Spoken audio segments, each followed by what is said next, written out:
मैं आपकी परेशानी समझ सकता हूँ। दोस्त जो बीवी बनने वाली है वो भी इसी पिंजरे में है, और आपके वो जो दुश्मन साहब हैं जो आपकी जिंदगी में पनौती बने हुए हैं वो तो यहीं कहीं मंडरा रहे हैं।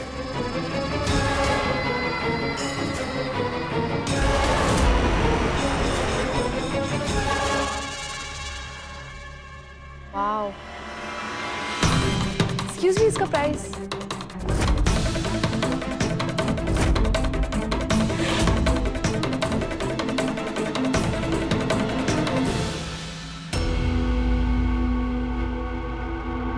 मैंने सुना आपकी और रौनक जी की शादी होने वाली है।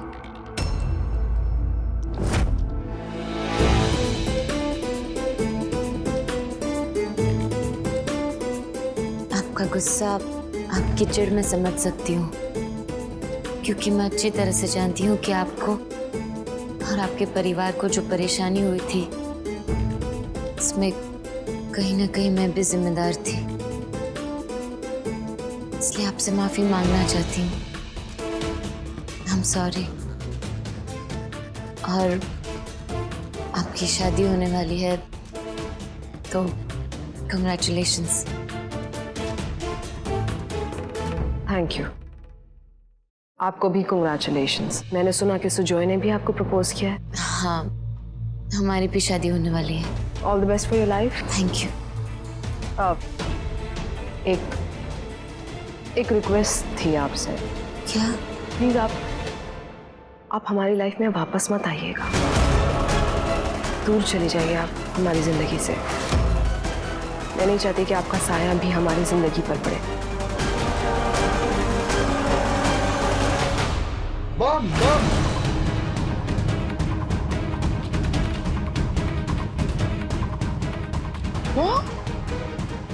सर, आप चिंता मत कीजिए, मैं बाहर जाके चेक करता हूँ। कवर कीजिए इनको, कवर करो मंत्री जी को।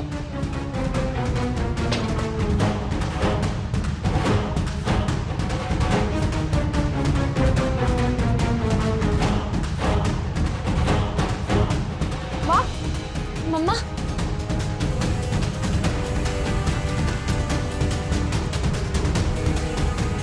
काजल, चलिए चलिए जल्दी चलिए।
अरे ये क्या कर रहे हो? अरे अरे ये ऐसे मंत्री कई आएंगे जाएंगे, जाओ अपने बचपन के पैर को बचाओ। और रौनक आपकी गृह मंत्री आपकी होम मिनिस्टर को उड़ा के ले जाएगा। मुझे नहीं पता कि आप रौनक को कितना जानते हो, मैं उसे अच्छी तरह जानता हूँ कि ऐसा सर फिरा है जब उसके यहाँ खून सवार होता है ना, तो किसी भी चीज को हासिल करने के लिए किसी हद तक भी जा सकता है, कोई भी हद पार कर सकता है। अभी मर्जी है आपकी, आप इस मंत्री की धोती पकड़ के खड़े रहोगे या फिर अपनी मंगेतर का पल्लू बचाओगे। भांग किधर? क्या लस्सी में घोल के पी जाए क्या? हमारी गलती क्या है? क्या किया हमने? हमसे इतनी नफरत किस लिए? हमने किसी का मर्डर किया है, किसी को मारा है जान से, क्या किया है? एक माँ को अपनी बेटी से दूर रखा था आपने।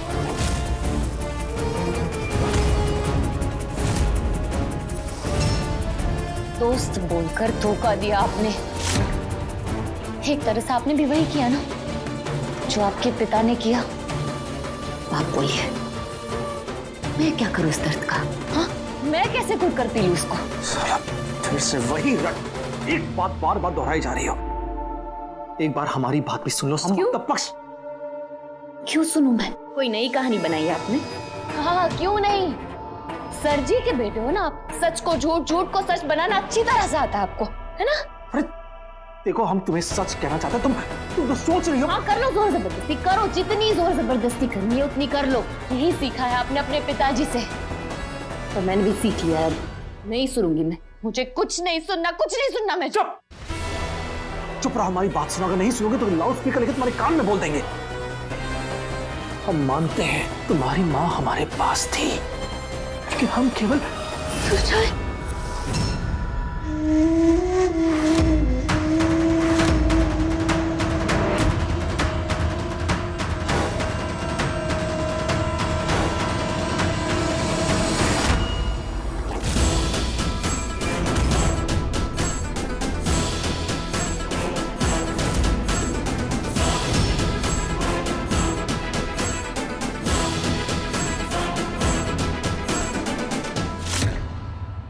छोड़ मुस्कान को।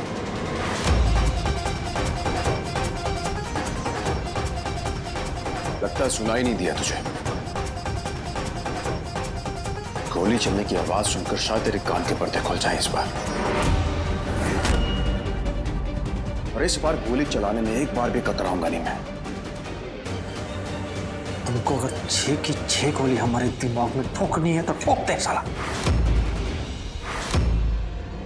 लेकिन आज हम सच पता कर रहेंगे।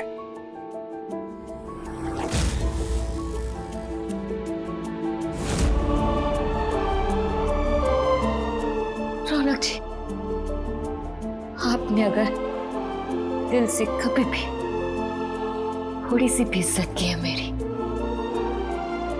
एक नचनिया के अलावा अगर कुछ भी और समझा है मुझे कभी भी, तो प्लीज छोड़ दीजिए।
भैया जी कब से ढूंढ रहे हैं हम आपको, चलिए हमारे साथ। भैया जी बाहर चलिए चलिए। अरे भाइयों रुको रुको रुको, अरे मेरी बात ध्यान से सुनो आप लोग। अरे कोई बम नहीं है यहाँ पर, सिर्फ अफवाह फैलाई जा रही है।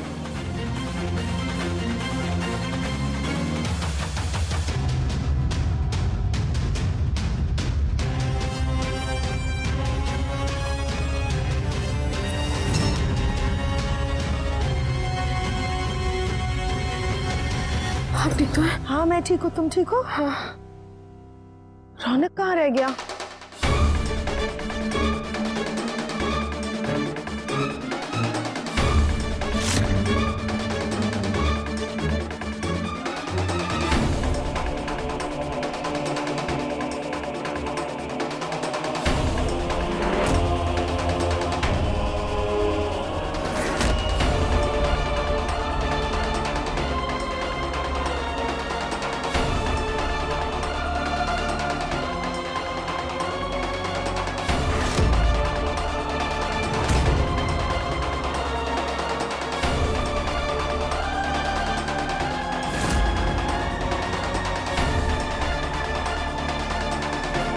चलो गाड़ी।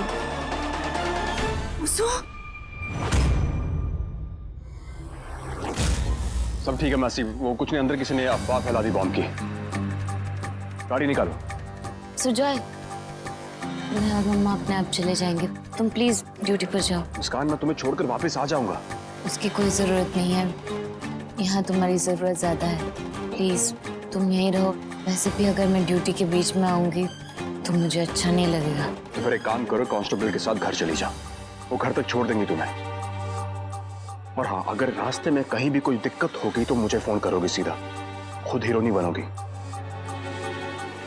सुमन जी, आप इन्हें घर तक छोड़ आइए।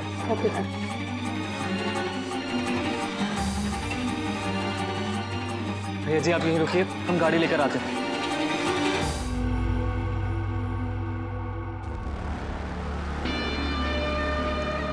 विश्वा, आज आपने साबित कर दिया, जो आप पाना चाहते हैं उसे पाने के लिए किसी भी हद तक जा सकते हो आप।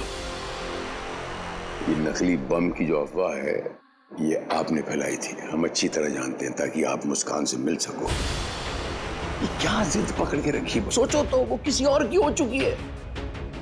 ये कटी पतंग के पीछे क्यों भाग रहे हो? पकी पकाई खीर है, उसमें नमक क्यों डाल रहे हो? सब कुछ तय हो चुका है। वो इंस्पेक्टर उसे नहीं छोड़ेगा, वो उसके बचपन का दोस्त है और वो उससे प्यार करता है। वो दोनों एक दूसरे को प्यार करते हैं। बाप समझ के मत सुनो, एक इंसानियत के नाते तो सुन लो। बचवा, जिस नैया पे सवार हो उसी का चप्पू चलाओ, वरना खुद तो डूबोगे, सारे परिवार को नहीं डूबोगे। एक नाव पे पैर रखने के लिए आप हमसे कह रहे हैं? साला, जिसके परिवार की नैया उसके कुकर्मों के कीचड़ में साला फंसी हुई है, वो हमसे कह रहा है कि एक ना आपसे बात ही क्यों कर रहे हैं? देखिए, अपना या पराया समझ के हमें ये ज्ञान मत दीजिए। ये अपना मुफ्त का ज्ञान अपने पास ही रखिए आप, हमें नहीं चाहिए। ठीक है, अगर आपको नहीं सुनना मत सुनिए, मत सुनिए। लेकिन ये जो भी तुम कर रहे हो, अपनी माँ के बारे में सोचो, मैं और कुछ नहीं। माँ के बारे में सोचते तो ये आज नहीं होता, इसलिए माँ का ये नाटक तो बंद ही कीजिए आप। बिल्कुल ये सब ढोंग हो गया, हमारे आपके बीच का बस खत्म, सब कुछ डेड है, रिश्ता ही डेड है साला। क्यों समझा रहे हैं सब कुछ? देखिए, सब जानते हैं कि रौनक अपनी प्रॉमिस को निभाता है। भले ही आज दुनिया हमारे प्रॉमिसों पर विश्वास ना करे आपकी वजह से, लेकिन हमने अपनी माँ को प्रॉमिस किया है कि हम 3 दिन बाद शादी करेंगे, और साला प्रॉमिस तो हम निभाएंगे। 3 दिनों बाद शादी है, तो आप शादी की तैयारी कीजिए। मुफ्त का ज्ञान मत बांटिए, कोई जरूरत नहीं है, इतना मत सोचिए आप। भैया जी गाड़ी आ गई है।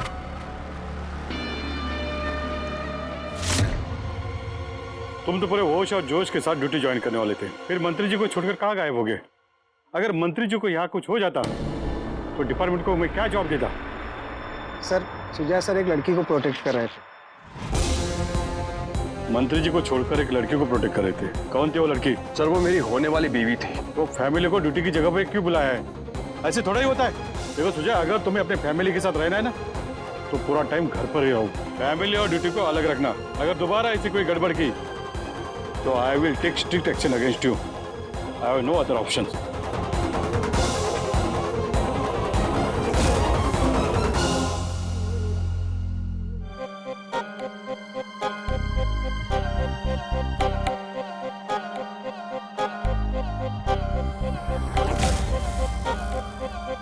मुसु, क्या हुआ बेटा?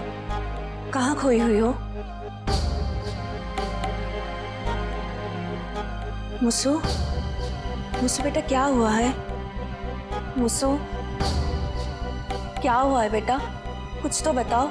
देखो बेटा, अब अपनी मम्मा से ना अपनी खुशी छुपा सकती है ना ही गम। मुसु, क्या हुआ है बेटा? आप इस शादी से, इस रिश्ते से खुश तो है ना? आप अपनी मम्मा से कुछ छुपा तो नहीं रहे हैं ना? अब आपकी मम्मा आपके पास आ गई है ना? हाँ, जो कुछ भी है, जो कुछ भी है बेटा, हम माँ बेटी मिलके सब संभाल लेंगे। यही तो समझ में नहीं आ रहा मम्मा, क्या संभालूं, कैसे संभालूं? बेटा देख मेरी तरफ, बताओ अपनी मम्मा को क्या हुआ है? मम्मा वो रौनक जी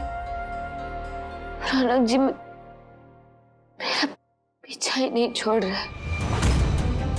अब जब मैं अपनी जिंदगी में आगे बढ़ने की कोशिश कर रही हूँ, हजारों ठोकरें खाने के बाद, फिर क्यों बार बार चट्टान की तरह मेरे रास्ते में आकर खड़ा हो जाता है। और मम्मा पता है, आज से ठीक तीसरे दिन, जिस दिन मेरी शादी होने वाली है, उस दिन रौनक जी की भी शादी होने वाली है। फिर पता नहीं वो ऐसा क्यों कर रहे हैं मम्मा। फिर से क्या किया है उसने मुझसे? आज जब बम की वजह से वो भगदड़ मची, रौनक जी ने जबरदस्ती मुझसे बात करने की कोशिश की। मुझसे देखो मेरी तरफ, पता नहीं क्यों मुझे ऐसा लगता है वो सच में आपसे कुछ कहना चाहता है। हाँ, ऐसी बेसब्री, ऐसी जिद तभी कोई करता है जब उसके दिल में कुछ चल रहा होता है, कुछ खटक रहा होता है। मुसो, पता नहीं क्यों मुझे ऐसा लग रहा है कि वो सच में आपसे प्यार करता है।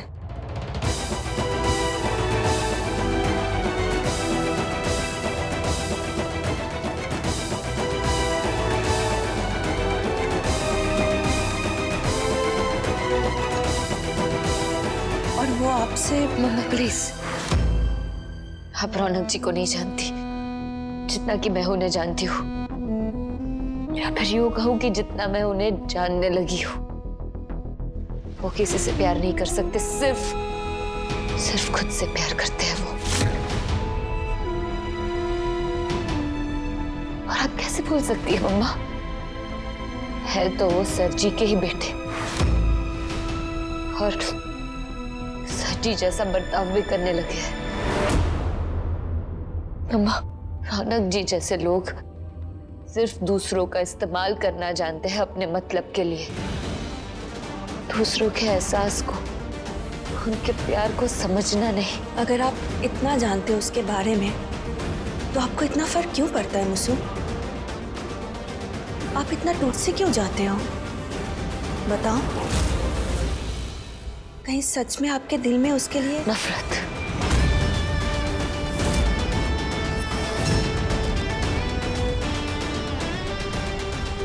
सिर्फ नफरत है और कुछ नहीं।